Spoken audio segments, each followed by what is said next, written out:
My mother-in-law told the entire hospital staff our daughter's name was just a placeholder until she could pick something better. Now she's been cut off from seeing her granddaughter completely. When our daughter Ruby was born 4 months ago, Janet showed up to the delivery room with a list of names she'd already approved. Victoria, Elizabeth, Catherine, all these formal traditional names that sounded like dead queens. My husband Neil and I had picked Ruby after my grandmother who raised me. Janet heard the name and actually laughed. Said we were joking, right? Nobody names a baby after a rock. Neil told her Ruby was final. We'd already signed the birth certificate. Janet patted my hand like I was a confused child. Said hormones make women emotional after birth, that we'd come to our senses once I recovered. She started calling Ruby the baby, or sweet girl, but never her actual name. At the hospital, she told every nurse who came in that we were still deciding on names, that Ruby was just temporary like those generic labels they put on newborn cribs. One nurse actually came back with forms to update the birth certificate because Janet had been so convincing about us changing our minds. When we brought Ruby home, Janet had bought a wooden sign saying Elizabeth's Nursery and hung it on the door while we were still at the hospital. Neil took it down immediately, but she kept bringing new ones. Embroidered blankets with Victoria, silver spoons engraved with Catherine, and a whole christening gown with Margaret stitched across the front. She'd leave them around our house during visits, tucked in the crib, hanging in the closet, like she was trying to manifest a different baby. She initiated a peculiar campaign with Neil's relatives, using different names for Ruby with each person to see which one would stick. Told his aunt we'd named her Rose, told his cousins it was Catherine, told his elderly grandfather she was named after his late wife Dolores. Created this confusion where nobody knew what to call our daughter at family gatherings.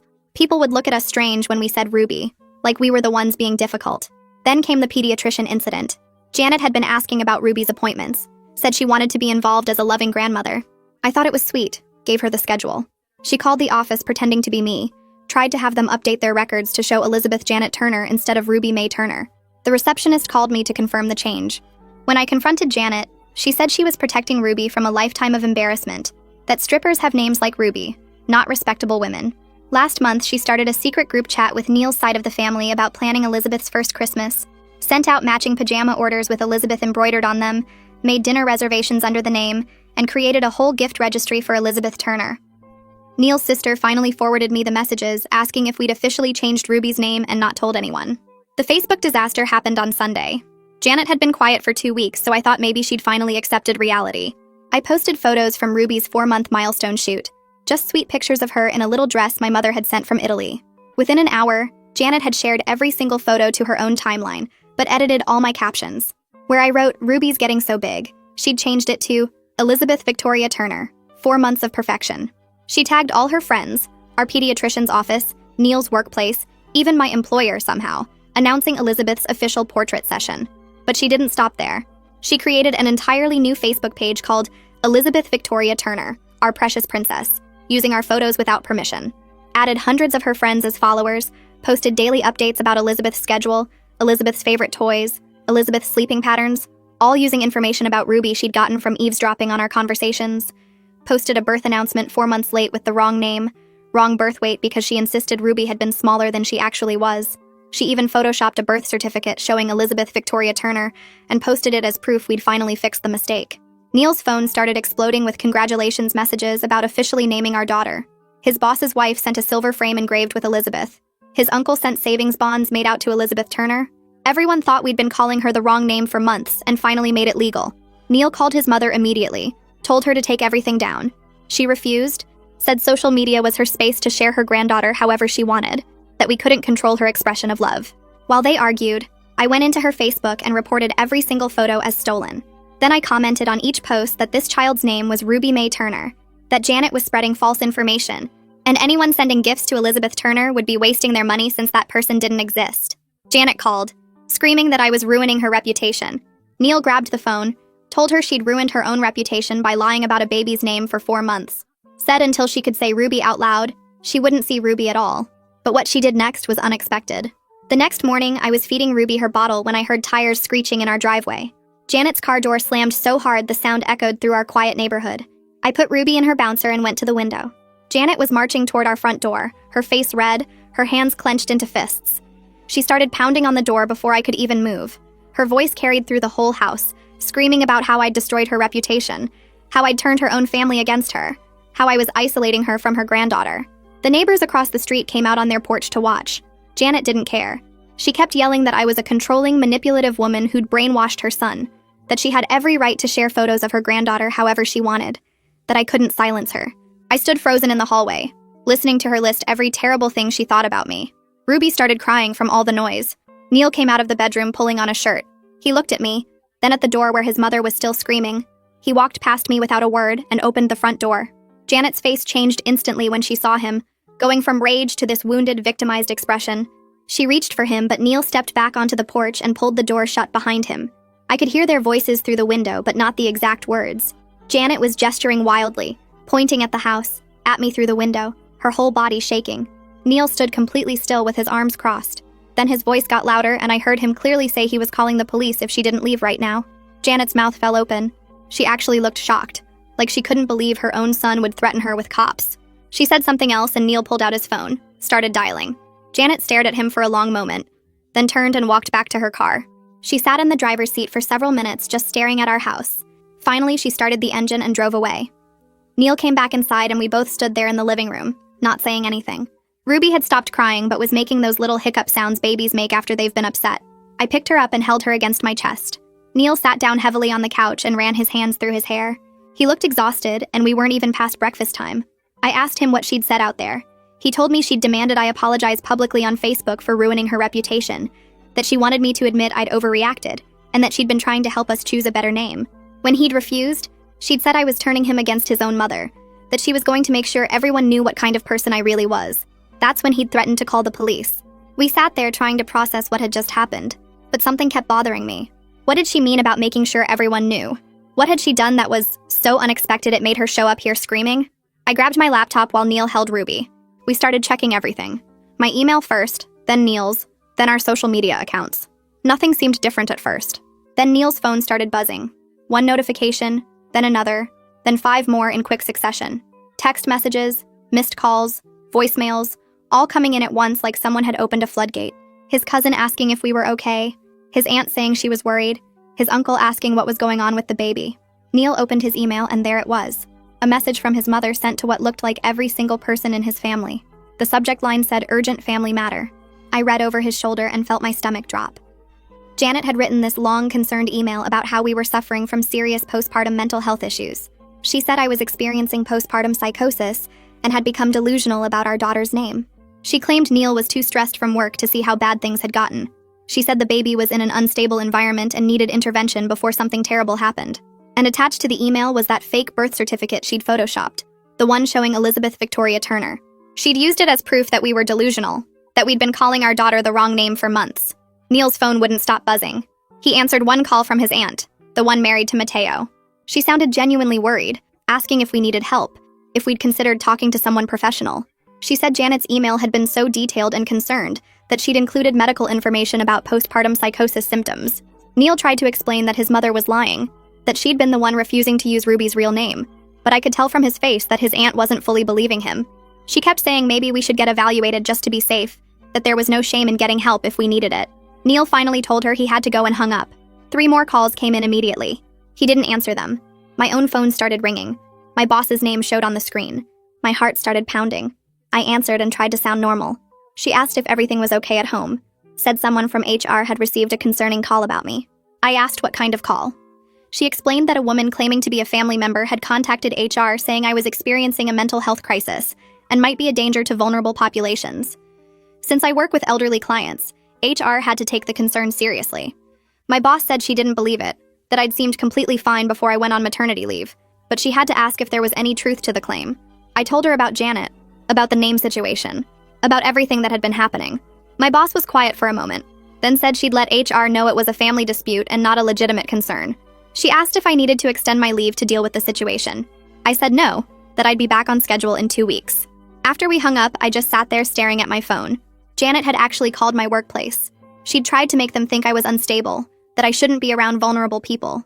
She'd tried to ruin my career over a baby's name. Neil started calling people back, his cousin first, then his uncle, then his other aunt. Each conversation went basically the same way. He'd explain what was really happening and they'd sound skeptical. These people had known Janet for decades. She was family. She'd seemed so genuinely worried in her email, so concerned for our well-being and the baby's safety. Neil's voice got more frustrated with each call. He kept having to repeat himself, Kept having to explain that no, we weren't having a breakdown. Yes, our daughter's name really was Ruby.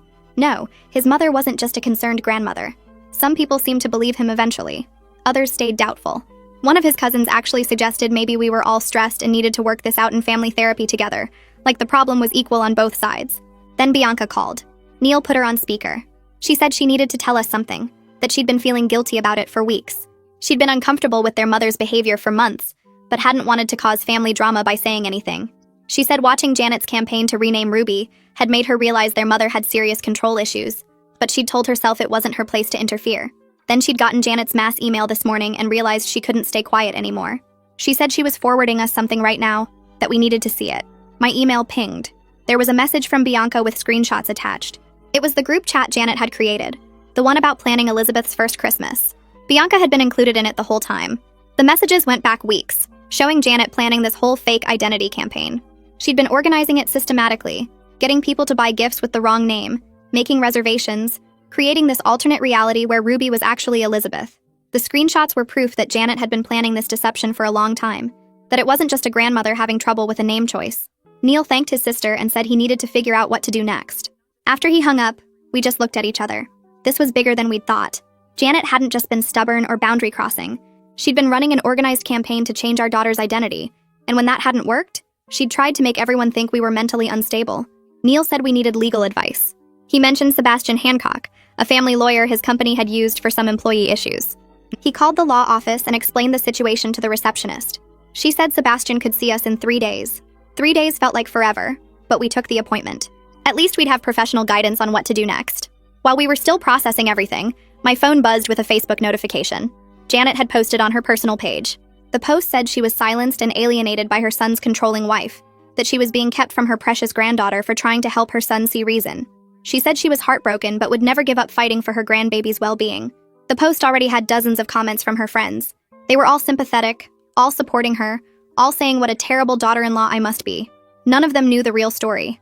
None of them knew about the fake Facebook page, the photoshopped birth certificate, the attempted medical record changes, the lies to everyone we knew. They just saw a grandmother claiming to be victimized by her son's wife. I showed Neil the post. He closed his eyes and leaned back against the couch. Ruby had fallen asleep in his arms, completely unaware that her grandmother was waging war over her name and trying to convince the world her parents were unfit. I grabbed my phone and started taking screenshots of everything before Janet could delete it. The fake Facebook page with all our stolen photos, the photoshopped birth certificate showing Elizabeth Victoria Turner, the mass email she'd sent to Neil's family claiming we were having mental health problems. Every single message from the group chat about planning Elizabeth's first Christmas. I saved each image to a folder on my laptop, then backed them up to cloud storage because I didn't trust that this wouldn't get worse. Neil watched me work and started doing the same thing on his phone, capturing the posts Janet's friends were making about how terrible I was for keeping a grandmother from her grandchild. We spent over an hour documenting everything, building a file of every lie she'd told and every boundary she'd crossed in the past 4 months. By the time we finished, Ruby had woken up and needed to be fed. I sat in the nursery with her, trying to focus on her sweet face instead of the anger burning in my chest. The next morning, Neil's phone rang while he was getting ready for work. His boss, Gregorio, wanted to see him in the office as soon as he arrived. Neil looked worried when he hung up.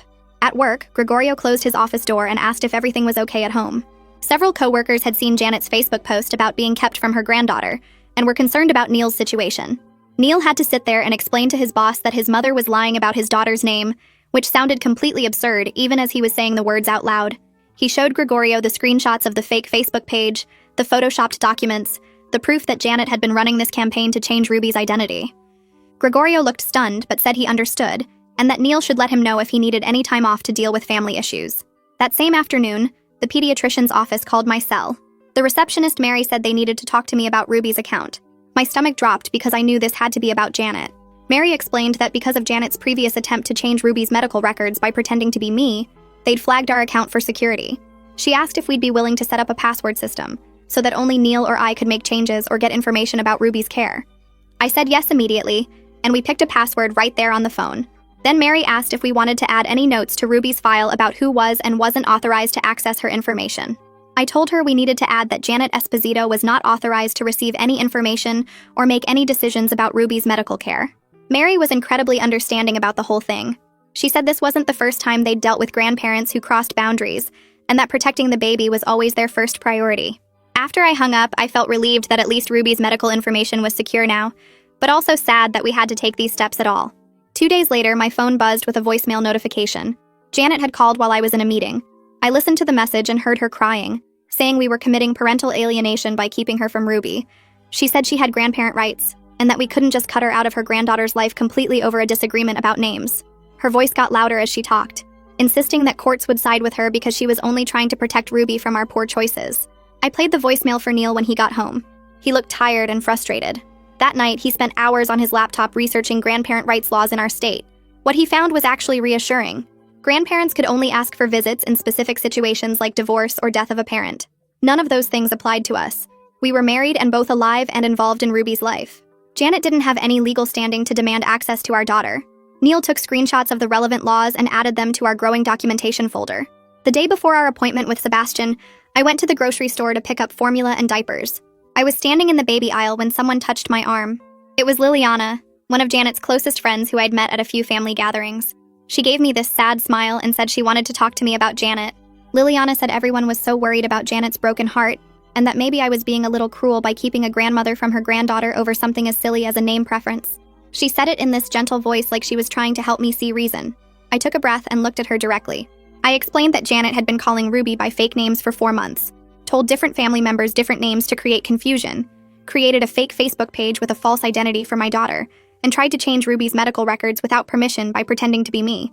I said this wasn't about a name preference. It was about Janet refusing to accept that Ruby was our daughter, and we got to name her. Liliana's face changed as I talked. She looked genuinely stunned, like this version of events had never occurred to her. She asked if I was serious about the medical records and the fake Facebook page. I pulled out my phone and showed her some of the screenshots. Her mouth actually fell open when she saw the photoshopped birth certificate. She apologized and said she had no idea things were that serious, that Janet had made it sound like we were just being stubborn about accepting her input. The next morning, Neil and I sat in Sebastian's office downtown. He was a family lawyer in his 50s who'd helped Neil's company with some employee issues before. We showed him everything. The fake Facebook page, the photoshopped birth certificate, the mass email claiming we had mental health problems, the group chat planning Elizabeth's Christmas, the voicemail about grandparent rights, the pediatrician's notes about Janet trying to change Ruby's records. Sebastian looked through it all carefully, and then leaned back in his chair. He said Janet's behavior was definitely disturbing and qualified as harassment, but it didn't quite meet the legal threshold for identity fraud because she hadn't gained any financial benefit or caused measurable damages that we could prove in court.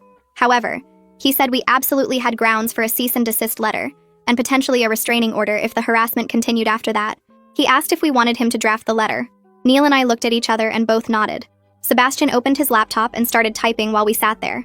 He asked specific questions about what we wanted included. We told him the letter needed to demand that Janet stop using any name other than Ruby Mae Turner. When talking about our daughter, remove all the social media content about Elizabeth, and stop contacting our employers, medical providers, and extended family with lies about our parenting decisions. Sebastian's fingers moved across the keyboard as he wrote. He read sections out loud as he went, making sure the language was clear and firm. The letter stated that continued harassment would result in us seeking a restraining order, and that any future attempts to access Ruby's medical records or interfere with our parenting would be reported to authorities. Sebastian printed the letter on his firm's official paper, and had his assistant prepare the certified mail envelope right there in the office. We watched her attach the tracking number and receipt form, making sure Janet's address was exactly right.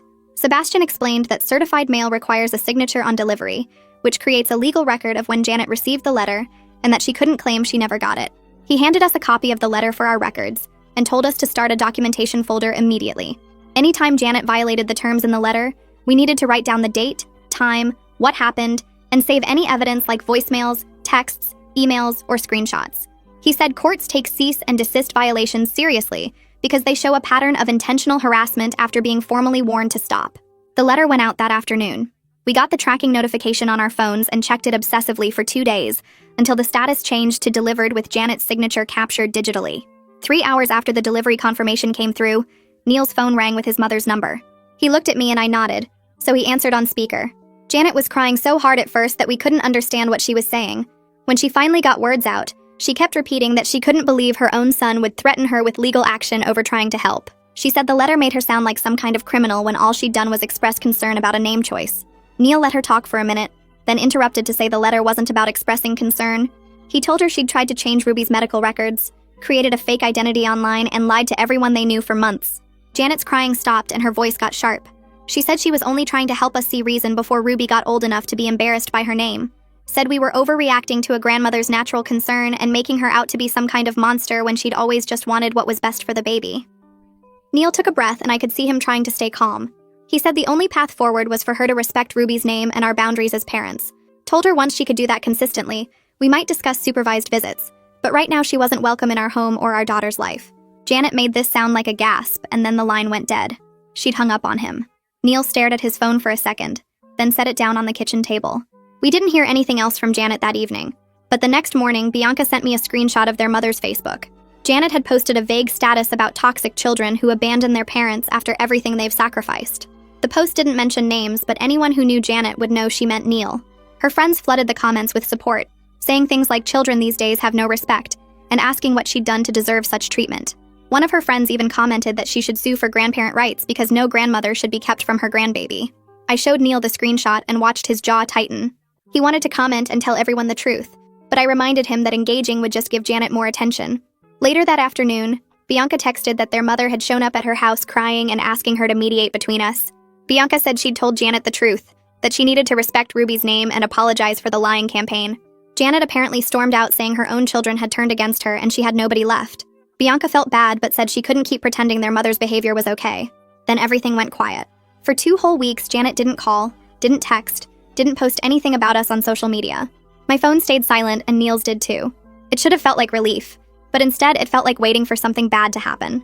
I kept checking Janet's Facebook to see if she was posting anything, but her page just had normal stuff about her garden and her book club. Every time my phone buzzed, I expected it to be some new crisis, some new way Janet had found to make our lives difficult. Neil said maybe the cease and desist letter had actually worked. Maybe his mother finally understood we were serious. I wanted to believe him, but something felt off about the sudden silence. On the 15th day, Mateo called Neil right after dinner. He said Janet had contacted him asking for money to hire a lawyer to sue for grandparent visitation rights. She'd told Mateo we were keeping Ruby away from her for no reason, and that the courts would force us to let her see her granddaughter. Mateo said he'd refused to give her money, and told her she just needed to accept her granddaughter's actual name, which made Janet furious. She'd yelled at him about how everyone in the family was against her and hung up. Mateo wanted to warn us that Janet was actively looking for legal help. The next day, Bianca called with more news. She'd been talking to Neil's cousin and learned that Janet had been telling extended family members we were planning to move across the country to keep Ruby away from her. This was completely made up because we had no plans to move anywhere, but Janet was building this whole story where she was the victim of our cruelty. Some relatives actually believed it, and were asking Bianca if it was true. My maternity leave ended the following Monday, and I went back to work feeling anxious about leaving Ruby with the babysitter, worried about what Janet might try next. My boss called me into her office on my second day back. She looked annoyed rather than concerned this time, and told me Janet had called the office twice more despite the cease and desist letter. HR had flagged Janet's number in their system to block future calls, and my boss wanted me to know they were taking it seriously. I apologized, but my boss said it wasn't my fault, that she dealt with difficult family members before, and understood boundary issues. That evening, I called Sebastian and told him about Janet's continued contact with my employer. He asked if I had the dates and times of the calls, which I got from my boss. Sebastian said Janet's continued contact after receiving the cease and desist letter was a clear violation we could use to pursue a restraining order.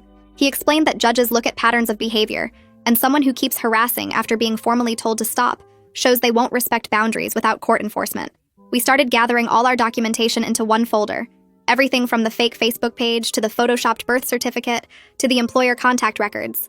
Before we could even call Sebastian to schedule filing the restraining order, Liliana sent me a Facebook message that completely caught me off guard. She apologized for believing Janet's lies and said she'd confronted Janet after running into me at the grocery store, which made Janet admit she'd been exaggerating things to get family support. Liliana said she felt awful for not questioning Janet's stories earlier and wanted to help fix the damage. I showed Neil the message and he stared at it for a long time before saying, "This changed everything about our case." Liliana sent another message an hour later offering to write down everything Janet had told her, including the admission about lying to family and friends about our mental health and Ruby's name. She said she'd sign it and get it notarized if we needed it for court. I forwarded everything to Sebastian, who responded within minutes, saying a statement from one of Janet's own friends admitting Janet had been lying would be incredibly valuable evidence if we pursued legal action. Neil spent that whole evening pacing around the living room trying to decide if he should give his mother one more chance before we filed papers that would become public record and possibly destroy their relationship forever. He kept picking up his phone and putting it back down, clearly torn between protecting his daughter and cutting off his own mother. Finally, around 9 that night, he called Janet and put her on speaker so I could hear. He told her this was her absolute last opportunity to fix things, that she needed to acknowledge Ruby's real name, stop lying to family, and agree to go to family therapy before any visits could happen. Janet laughed, but it wasn't a happy sound, more like she thought Neil was being ridiculous. She said she would never call her granddaughter a stripper name, and that we'd regret cutting her out when Ruby grew up asking why she didn't have a grandmother who loved her.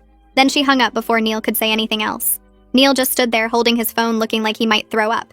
I reminded him that Sebastian had told him to record any conversations with Janet since we live in a state where only one person needs to know about the recording for it to be legal. Neil checked his phone and confirmed the whole call had been captured. That recording became the final piece we needed because Janet had explicitly refused to use Ruby's legal name and made it clear the harassment would continue no matter what we did. We sent the recording to Sebastian along with Liliana's statement and all our other documentation. Sebastian called back the next morning saying we had enough for a temporary restraining order and he'd start preparing the paperwork immediately. The petition listed everything: the documented harassment over 4 months, the cease and desist letter violations, the multiple contacts with my employer after being told to stop, the attempts to change Ruby's medical records, and create a fake identity online, and the recorded phone call where Janet refused to respect boundaries. Sebastian filed everything with the court and told us the hearing date was set for 3 weeks out, which felt like forever to wait. But he said that was actually pretty fast for family court. A process server went to Janet's house 2 days later to deliver the restraining order petition. Within 3 hours of being served, Janet posted on Facebook about being legally attacked by her ungrateful son and his controlling wife. I got messages from people I'd never met telling me I was a horrible person and that I'd poisoned Neil against his own mother. Neil got similar messages, plus a few from his dad's side of the family, asking what was really going on. I made all my social media accounts completely private and blocked anyone I didn't personally know. Neil did the same after someone sent him a message saying they hoped Ruby would grow up to hate us for what we were doing. Bianca saw her mother's Facebook post and left a public comment that said Janet had tried to change Ruby's medical records and created a fake identity for her online, and that this wasn't about nothing. I watched the comment appear and then disappear less than 5 minutes later because Janet must have deleted it immediately. But Bianca texted us saying she'd screenshotted her own comment before posting it, and several other family members had grabbed screenshots too. Those screenshots started getting shared in private family group chats. Neil's cousin forwarded us a conversation where people were asking each other if Janet had really tried to change medical records and create a fake Facebook page. Some relatives who'd been on Janet's side started questioning whether they'd gotten the full story. Mateo called Neil that evening to apologize for initially believing Janet's version of what was happening. He said once he heard about the medical records thing and saw proof of the fake Facebook page, he realized Janet had been lying to everyone about everything. Mateo told Neil he'd be willing to testify at the restraining order hearing if we needed him to, that he'd tell the judge how Janet had asked him for money to sue for grandparent rights and had been spreading false stories about us planning to move across the country. 3 weeks later, we sat in the courthouse waiting room while Sebastian organized our evidence folders. Neil kept tapping his foot against the tile floor, making this repetitive clicking sound that normally would have driven me crazy. But today I barely noticed because my own hands wouldn't stop shaking. Sebastian had printed everything out, organized it with tabs and labels, made it look official and serious instead of just screenshots from a crazy mother-in-law's Facebook rampage. The fake Elizabeth Victoria Turner page, the photoshopped birth certificate, emails from my HR department about Janet's calls, the cease and desist letter she'd ignored, the recorded phone call where she laughed at using Ruby's name. All of it stacked in neat piles that made 4 months of harassment look as bad as it actually was. Janet arrived with her lawyer, some guy in an expensive suit who kept whispering to her while she dabbed at her eyes with a tissue. She was dressed like she was going to church, all proper and respectable, the complete opposite of the woman who'd created a fake online identity for our baby. When we walked into the courtroom, she looked at Neil with this wounded expression, like he was the one who'd done something wrong. The judge came in and Sebastian stood up to present our case. He walked through each piece of evidence methodically, explaining how Janet had refused to use Ruby's legal name since birth, how she'd told hospital staff the name was temporary, how she'd tried to change medical records by impersonating me. He showed the judge the fake Facebook page with hundreds of posts about Elizabeth, the photoshopped birth certificate Janet had shared publicly, the group chat where she'd planned an entire Christmas for a child with the wrong name. He played the recorded phone call where Janet explicitly said she'd never call her granddaughter a stripper name. The judge's expression got more serious with each piece of evidence, her eyebrows pulling together as she looked through the printed screenshots. Janet's lawyer stood up and started talking about how this was just a family disagreement that got blown out of proportion, that grandmothers sometimes have strong opinions about baby names, and that doesn't make them dangerous. He said Janet was simply expressing concern about an unusual name choice, that she loved her granddaughter and only wanted what was best for her. The judge held up her hand to stop him mid-sentence. She said attempting to change a child's medical records by impersonating a parent wasn't expressing concern. It was identity fraud. She said creating fake online identities and spreading false information about a baby's legal name went far beyond having an opinion about names. She looked directly at Janet and said this pattern of behavior showed a refusal to accept basic parental authority and boundaries that was deeply concerning. The judge granted a 1-year restraining order right there, no hesitation. She said Janet couldn't contact us directly or indirectly, couldn't come within 500 feet of our home or workplaces, couldn't post anything about Ruby on social media. She said Janet's behavior demonstrated an alarming inability to respect us as parents, and that until she could acknowledge Ruby's actual legal name, she had no business being around our daughter. Janet started crying immediately, these loud sobs that echoed in the quiet courtroom. She stood up even though her lawyer was trying to get her to sit back down, and she said we were keeping her from her only granddaughter over a simple disagreement about a name. The judge's face didn't change at all. She said if Janet had simply respected her granddaughter's legal name from the beginning, none of this would have been necessary. She said Janet's continued refusal to use Ruby's name even here in court proved exactly why the restraining order was appropriate. She told Janet to sit down and accept the ruling, or she'd be held in contempt. We walked out of the courtroom and I felt like I could finally breathe properly for the first time in weeks. Sebastian was talking about next steps and documentation, but I was just focused on getting to the car and going home to see Ruby. We'd left her with Neil's cousin who'd proven herself trustworthy by consistently using Ruby's actual name.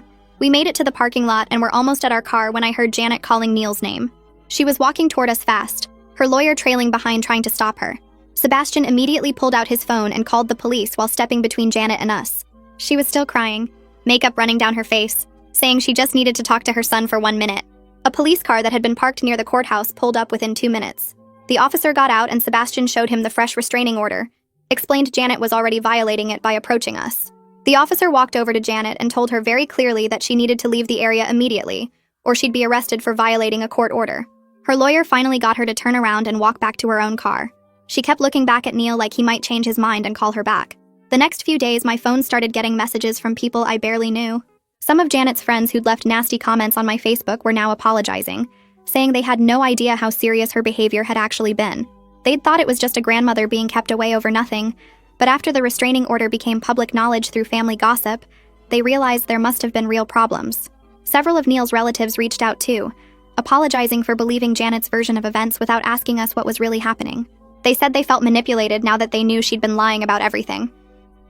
Bianca called and asked if she could come over for dinner that weekend. She said she wanted to meet Ruby properly, using her real name, and apologize for not standing up to their mother sooner. When she arrived on Saturday, she brought this beautiful baby blanket with Ruby Mae Turner embroidered across the bottom in pink thread. She held Ruby carefully and kept saying her name over and over like she was making up for months of avoiding it. She told us she'd always known their mother was controlling, but seeing it directed at a baby made her realize how unhealthy the family dynamics had always been. She said she wanted to be an Aunt Ruby could count on, someone who would always respect our decisions as parents. Neil started going to therapy 2 weeks after the hearing. He'd been quiet since the courtroom, processing everything that had happened. His therapist helped him see that his mother's controlling behavior wasn't new. It had been there his whole life. He just never questioned it because that was normal in his family. Having Ruby made him finally see how wrong it was for a parent to try to override every decision, to refuse to accept basic boundaries, to manipulate and lie to get her way. He came home from sessions looking tired but also lighter somehow, like he was putting down weight he'd been carrying forever. Over the next few months, he worked through a lot of complicated feelings about his mother, about his childhood, about the family patterns he didn't want to repeat with Ruby. We celebrated Ruby's first birthday in August with a small party at our house. Just close friends and the few family members who'd proven they respected our boundaries and consistently used Ruby's real name. Bianca came with her husband and kids. Mateo came with his wife and brought a savings bond he'd had reissued in Ruby's correct legal name. Everyone sang happy birthday to Ruby, not Elizabeth, not any other name Janet had tried to force on her. We had a cake with Ruby's name written in frosting and decorations that said, "Ruby is one," hanging from the ceiling. It felt like claiming back something that should have been simple from the start. Janet violated the restraining order twice during that first year. The first time was a birthday card that arrived in our mailbox 2 days before Ruby's party, addressed to Elizabeth Turner with a return address from Janet. We documented it with photos and filed a report with the police. The second violation came through Facebook when one of Janet's friends sent me a message asking about Elizabeth's first birthday party and whether they could send a gift. The message made it clear Janet had put her up to it, probably fed her some story about us being difficult. We documented that one too and reported it to the court. Sebastian said we had grounds to pursue charges for the violations, but we decided not to unless she kept it up. She was staying away otherwise, and that was what really mattered. When the restraining order came up for renewal a year later, Sebastian got a call from Janet's lawyer asking if we'd consider supervised visitation if Janet completed family therapy and agreed to use Ruby's legal name. Neil and I sat at our kitchen table discussing it while Ruby napped upstairs. We were skeptical after everything that had happened. all the lies and manipulation and boundary violations. But Sebastian said Janet's lawyer sounded genuine. Said Janet had been following the order completely for 12 months with no violations beyond those first 2. We told Sebastian we'd consider it only if Janet actually followed through with real therapy, not just a few sessions to check a box. 3 weeks later, Sebastian called back to say Janet had enrolled in a therapy program specializing in family boundaries and controlling behaviors. We didn't hear anything for months after that, and honestly I figured Janet would quit after a few sessions once the therapist started challenging her. But 3 months in, a therapist named Dr. Miller reached out to Sebastian asking if we'd be willing to do a mediated conversation. Dr. Miller explained she'd been working with Janet on understanding that her behavior had been about control rather than love, that refusing to respect basic boundaries had destroyed her relationship with her granddaughter. The therapist said Janet was making real progress but needed to take accountability directly to us as part of her healing process. Neil and I talked about it for days. Part of me wanted to just keep Janet out of our lives forever after everything she'd put us through. But Neil pointed out that Ruby was getting older and might eventually ask about her grandmother, and we didn't want to be the ones keeping them apart if Janet had genuinely changed. We agreed to one meeting at Dr. Miller's office with Ruby staying home with a babysitter. The day of the meeting I was so nervous I could barely eat breakfast. We drove to the therapist's office in this medical building downtown and sat in the waiting room until Dr. Miller came out to get us. Janet was already in the office sitting in a chair across from a couch. She looked older than I remembered, more tired. Dr. Miller explained the ground rules, that this was a space for Janet to take accountability and for us to express how her actions had affected our family. Janet's hands were shaking when she started talking. She said she was sorry for not respecting Ruby's name and for trying to control our parenting decisions. The words sounded uncomfortable coming out of her mouth, but her eyes looked genuine, not like she was just saying what she thought we wanted to hear. She admitted she'd been wrong to create the fake Facebook page, wrong to try to change Ruby's medical records, wrong to lie to the entire family about us changing her name. Dr. Miller asked her why she'd done those things, and Janet got quiet for a long moment. Then she said she'd always believed that old-fashioned names were more respectable, that names like Victoria and Elizabeth carried weight and dignity. She couldn't understand why we'd choose something she saw as too casual, almost frivolous. The therapist gently pointed out that Janet's personal preferences didn't override our rights as Ruby's parents, that we'd chosen a name with meaningful family history that honored my grandmother who raised me. Janet nodded and said she understood that now, that Ruby was a beautiful name and she'd been wrong to reject it. We sat there for over an hour talking through everything that had happened. Janet admitted she'd spent her whole life trying to control situations and people around her, that having a grandchild had triggered all these expectations about how things should be. Dr. Miller helped her see that love meant accepting people as they were, not trying to force them into the vision she had in her head. By the end of the session, we agreed to try supervised visits at a neutral location. We picked a park 3 blocks from our house where Janet could see Ruby for 1 hour every other week, while Neil and I stayed present the entire time. The first visit 2 weeks later was incredibly awkward. Janet arrived at the park right on time carrying a small gift bag. Ruby was 14 months old by then, walking and babbling, and she had no memory of Janet at all. Janet knelt down and said hello to Ruby, using her real name, which felt like this massive victory even though it should have been basic from the start. She'd brought a stuffed elephant with Ruby's name embroidered on one ear. Ruby grabbed it and toddled around the playground while Janet watched with tears in her eyes. Neil and I sat on a bench nearby, ready to intervene if Janet slipped up, but she didn't. She called Ruby by her real name the entire hour, asked permission before taking any photos on her phone, and left exactly when the hour was up without arguing for more time. Over the next 6 months, we kept up the every other week park visits, and slowly Janet rebuilt trust. She brought gifts that all had Ruby's real name on them, nothing with Elizabeth or Victoria or any of the other names she'd tried to force. She asked permission before posting any photos to social media, and actually respected our answer when we said no to certain pictures. She started respecting our parenting decisions even when she clearly disagreed, biting her tongue instead of offering constant criticism. There were still moments where I could see her wanting to take over or correct how we did things, but she'd catch herself and step back. Ruby turned 18 months, then 20 months, and Janet showed up consistently to every scheduled visit. She never violated the boundaries we'd set, never tried to see Ruby outside the agreed times, never contacted our employers or doctors, or tried any of the manipulation tactics from before. Neil started to relax around his mother in a way I hadn't seen in years. When Ruby was almost 2 years old, we finally agreed to let Janet visit our home again.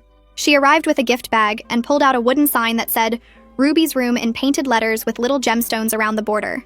She said she wanted to replace the Elizabeth's nursery sign she'd hung during our hospital stay 2 years earlier. Neil actually started crying when he saw it, this gesture that acknowledged how wrong she'd been, and showed she was trying to make it right. We hung the sign on Ruby's door together, and Janet ran her fingers over Ruby's name like she was memorizing it. She still had moments where she struggled with boundaries. Once she suggested we should reconsider Ruby's preschool choice because it wasn't as academic as she thought it should be. But then she caught herself mid-sentence and said, "Never mind." that she trusted us to make the right choice for our daughter. She apologized for overstepping and changed the subject.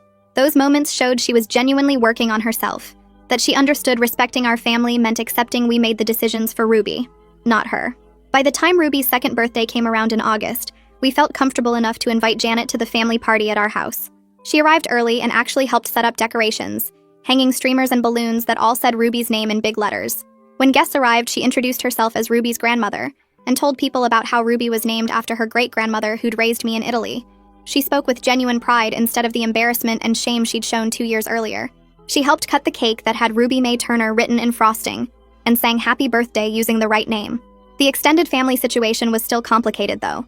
Most people had moved past the drama once they understood the full story of what Janet had done, but some members remained distant.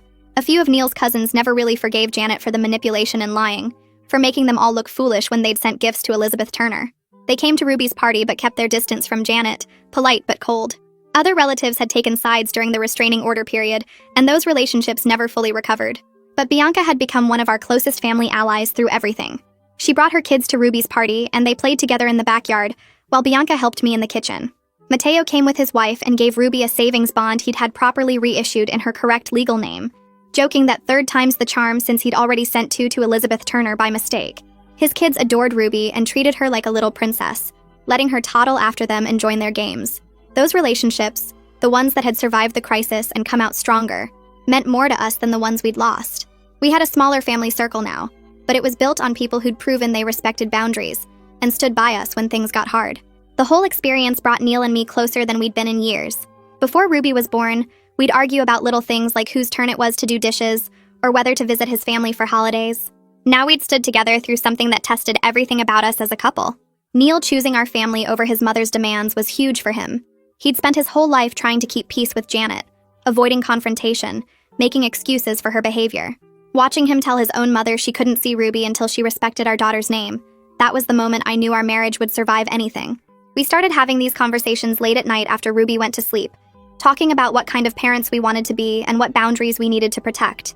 Neil admitted he'd been scared of becoming like his mother, controlling and manipulative, so he'd swung too far the other way and let people walk all over him. Standing up to Janet taught him he could be firm without being cruel, that protecting his family wasn't the same as being controlling. We made decisions together now instead of me just going along with what he wanted to avoid conflict. Our marriage felt like a real partnership instead of 2 people trying not to upset each other. Ruby turned into this amazing little person who had no idea about any of the drama around her name. She ran around our house singing songs, playing with her toys, giving us sticky kisses with her juice-covered mouth. At 2 years old, she could say her own name perfectly, would tell anyone who asked that she was Ruby, just like her great-grandma. She had Janet's dark hair but my grandmother's green eyes, this perfect mix of both families that made my heart hurt sometimes. She loved books and would bring me the same 3 stories over and over, climbing into my lap and pointing at the pictures. Her favorite was about a little girl who goes on adventures, and Ruby would say the girl's name loud and proud every time we read it. She had friends at daycare who knew her as Ruby, teachers who wrote her name on her artwork, a whole life built on her real identity. Sometimes I'd watch her playing and think about how close we came to letting Janet erase who she was. Ruby would never remember the fake Facebook page or the photoshopped birth certificate or any of Janet's attempts to rename her. She'd grow up knowing her parents protected her from the start, that her name meant something important to us. That security, that foundation of knowing she was loved and valued exactly as she was, that's what we fought for. Last month, Janet called Neil and asked if she could take Ruby to the park by herself. Just the 2 of them. An hour at the playground near our house. No parents watching. Neil came to me right away and we talked it through for days. Janet had been doing so well with supervised visits, always using Ruby's name, respecting our rules about snacks and screen time.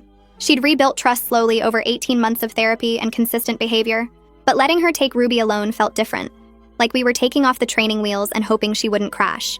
We decided to try it on a Saturday morning when we'd both be home and available if anything went wrong. I packed Ruby's backpack with snacks and her water bottle, reminded Janet about the sunscreen, tried not to show how nervous I felt. Ruby was excited to go with Grandma, didn't pick up on my anxiety at all. They left at 10 in the morning and were supposed to be back by 11:30. I watched the clock the whole time, checked my phone every 5 minutes even though I knew Janet wouldn't text while watching Ruby. At 11:28 exactly, I heard Janet's car pull into the driveway. Ruby came running in talking about the swings and the slide, her cheeks pink from playing outside. Janet followed her in and showed me photos on her phone, Ruby grinning on the monkey bars, Ruby going down the slide, Ruby picking dandelions in the grass. Then Janet texted me the photos with a caption that made my throat tight. Fun afternoon with my beautiful granddaughter Ruby. Not Elizabeth, not any of the names she'd tried to force on us. Ruby. Her real name typed out clearly where anyone could see it. Janet met my eyes when I looked up from my phone and gave me this small smile that said she understood what those photos meant, what that caption represented. The healing felt real because it was earned through months of hard work and genuine change. Looking back now, I'm glad I reported those Facebook posts, even though it started months of hell. Standing firm on boundaries cost us relationships with some family members who thought we overreacted. The restraining order and court hearings were expensive and stressful, and made us look like the bad guys to people who didn't understand. But Ruby deserved parents who would protect her identity from day one. She deserved a family that respected who she was instead of trying to turn her into someone else. Sometimes protecting your child means fighting battles you never expected to face. It means telling your mother-in-law no and sticking to it even when she cries. It means getting lawyers involved and going to court and looking like the difficult ones. It means losing people who won't respect your boundaries. But every time I see Ruby playing with her toys or hear her say her own name with pride, I know we made the right choice. She'll grow up knowing her parents had her back, that we valued her enough to fight for her. That's worth more than keeping peace with people who wouldn't respect our family. Janet's change didn't happen because we gave in or compromised. It happened because we held the line and made her choose between her control and her granddaughter. She finally chose Ruby, the real Ruby, not the version she wanted to create.